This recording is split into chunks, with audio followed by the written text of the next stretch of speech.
প্ৰায় ধৰক 10 ঘৰমান মানুহ এনেকা পানীৰ কবলত পৰি আছে হ'লেও পানী কালিৰ পৰা মানে বেছি ভাৰী আছে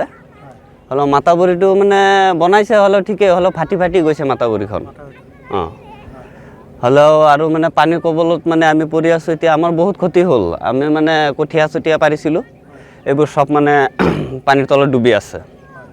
ইয়াৰ পিছত ইয়াত মানুহেতো অকল ধান খেতিয়ে নহয় তেওঁলোকে শাক পাচলি খেতি কৰে চব্জি খেতি গতিকে কিমান ক্ষতি হৈছে বহুত মানুহৰ ক্ষতি হৈছে এইফালে যিমানকেইটা আছে এইকেইটা সব আমাৰ তিয়হ ৰোৱা আছিলে আৰু কিবা কিবি বহুত ৰোৱা আছিলে এইবোৰ সব পানী ডুবি গ'ল ক্ষয়ক্ষতি যথেষ্ট হৈছে বাৰু যিখিনি খেতি মাটি ধৰক প্ৰায় আমাৰ খেতি নিৰ্ভৰশীল ইয়াত বাস কৰা মানুহখিনি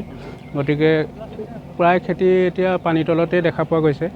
গতিকে ক্ষয়ক্ষতিটো যথেষ্ট হৈছে বাৰু এতিয়া এই মানুহখিনি ক'ত ৰিলিফ কেম্প হিচাপে বৰ্তমানলৈকে দিয়া নাই এই মাথাউৰিতে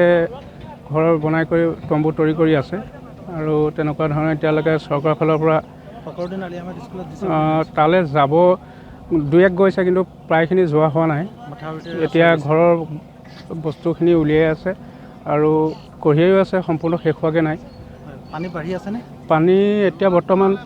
বঢ়া নাই মোটামুটি 2 ঘণ্টামানৰ একেটা হিচাপত থাকি গৈছে